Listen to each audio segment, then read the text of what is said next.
Shalom, bien-aimés dans le Seigneur, nous sommes dans la joie de nous retrouver pour une nouvelle semaine de méditation au pied du Grand Roi.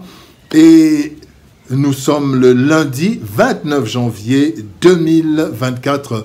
Nous vous saluons au nom de notre Seigneur et Sauveur Jésus-Christ. Pour notre méditation de ce jour, nous allons lire dans la lettre de Paul aux Romains, chapitre 8, verset 26. Romains 8, 26, dans la version Louis II, il est écrit ceci. De même aussi, l'Esprit nous aide dans notre faiblesse, car nous ne savons pas ce qu'il nous convient de demander dans nos prières. Mais l'Esprit lui-même intercède par des soupirs inexprimables dans nos faiblesses.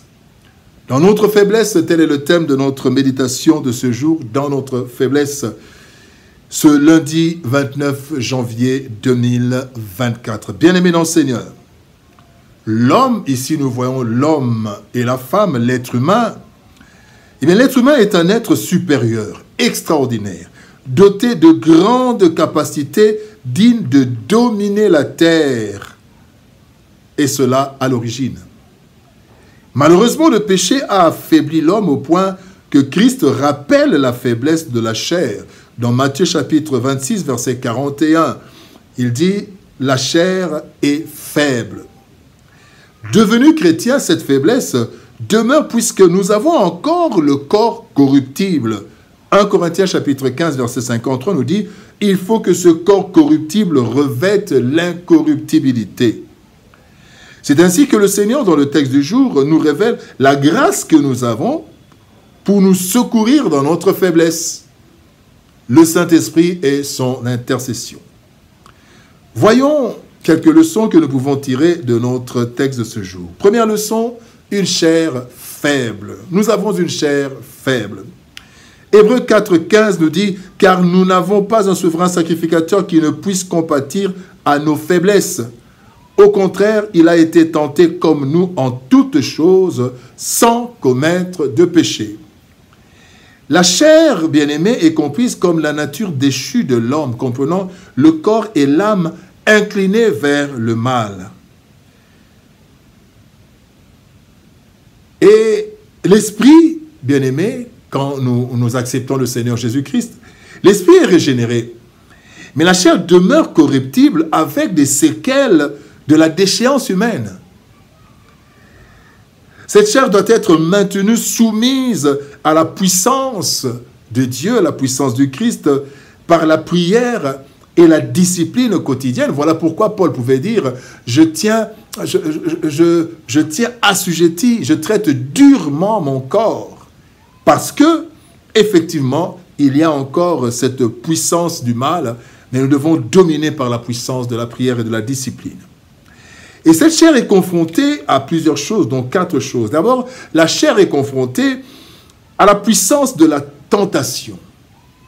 Jacques 1, 14 nous dit « Chacun est tenté quand il est attiré et amorcé par sa propre convoitise. » Il y a cette puissance de la tentation. La chair est confrontée aux désirs divers du monde. Galates chapitre 5, verset 16 nous dit « Marchez selon l'esprit et vous n'accomplirez pas les désirs de la chair. » La chair est confrontée aux besoins de maintien et de développement. Proverbe 21, 25 nous dit « Les désirs du paresseux le tuent parce que ses mains refusent de travailler. » Nous avons des besoins et à cause de ces besoins, si nous sommes paresseux, il y en a qui vont maintenant, conduits par la chair, à satisfaire les besoins normaux, mais par des moyens anormaux.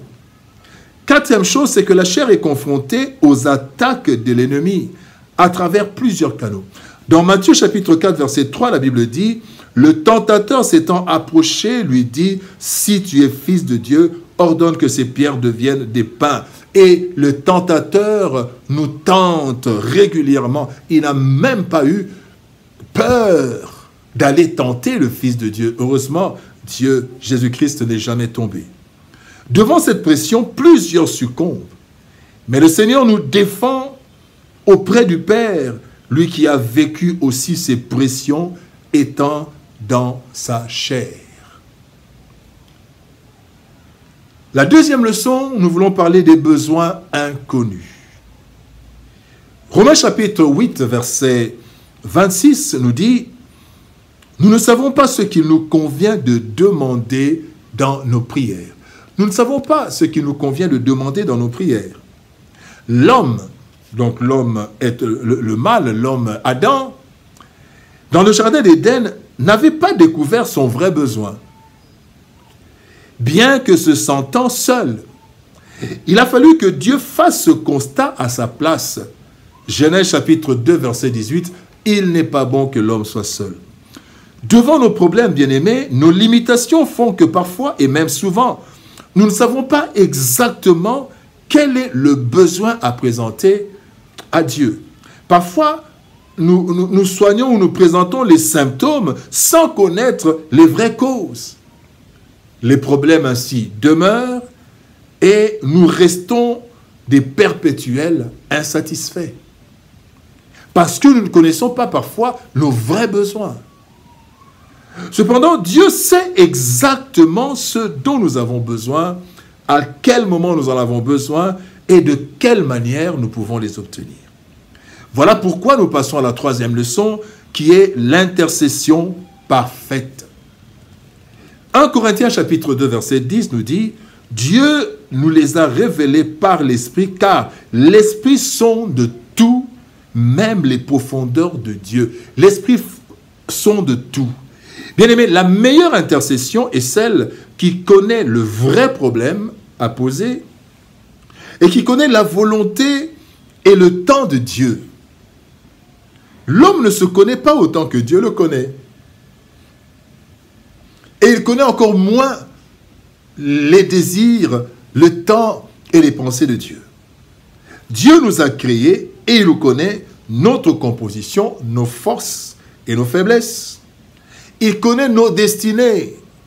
La Bible dit dans le psaume 139, verset 16, « Sur ton livre étaient tous inscrits les jours qui m'étaient destinés. » Dieu le sait. Les choses n'arrivent pas au hasard. Et enfin, Dieu qui nous a créés connaît nos combats, il connaît nos ennemis. Il connaît tout. En plus, le Saint-Esprit connaît les pensées, la volonté et le temps de Dieu. C'est ainsi qu'il est en mesure d'intercéder parfaitement en notre faveur, et il le fait par des soupirs inexprimables, qui sont des expressions de nos vrais besoins que l'Esprit transmet au Saint-Esprit, qui lui les transmet au Père, parce que l'Esprit en nous connaît exactement les besoins, mais que nous n'avons peut-être pas au niveau de la chair, au niveau de nos pensées, de notre âme, nous n'arrivons pas à saisir.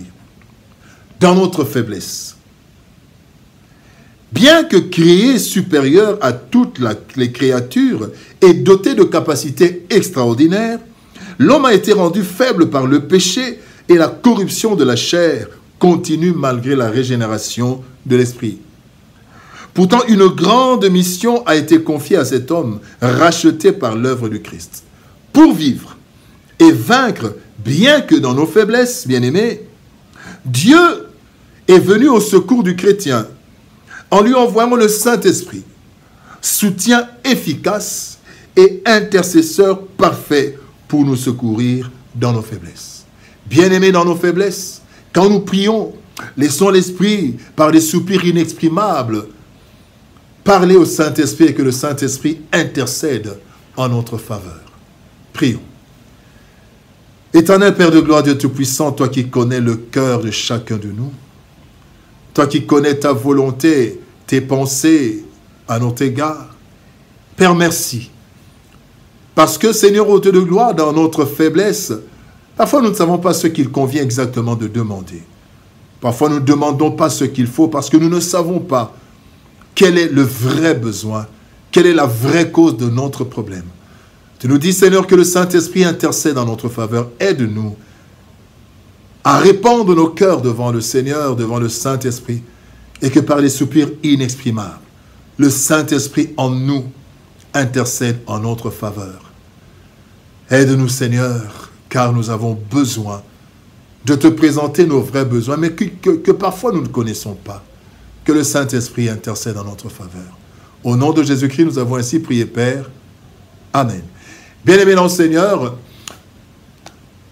Nous vous rappelons notre rendez-vous pour ceux qui sont dans la ville de Kinshasa, le samedi 3 février, donc ce samedi, le samedi 3 février 2024, de 16h à 19h, dans la salle Monseigneur Marini, cathédrale du centenaire protestant, 24 novembre, croisement 24 novembre et triomphal. Et nous serons là pour un temps de célébration à PGR, au pied du Grand Roi, avec la louange, l'adoration, la méditation, mais aussi le témoignage et les différentes suggestions afin que nous puissions améliorer ce temps au pied du Grand Roi. Que Dieu nous bénisse, shalom, au revoir, bon début de semaine et nous nous retrouvons demain pour une nouvelle méditation. Au revoir, shalom et à demain.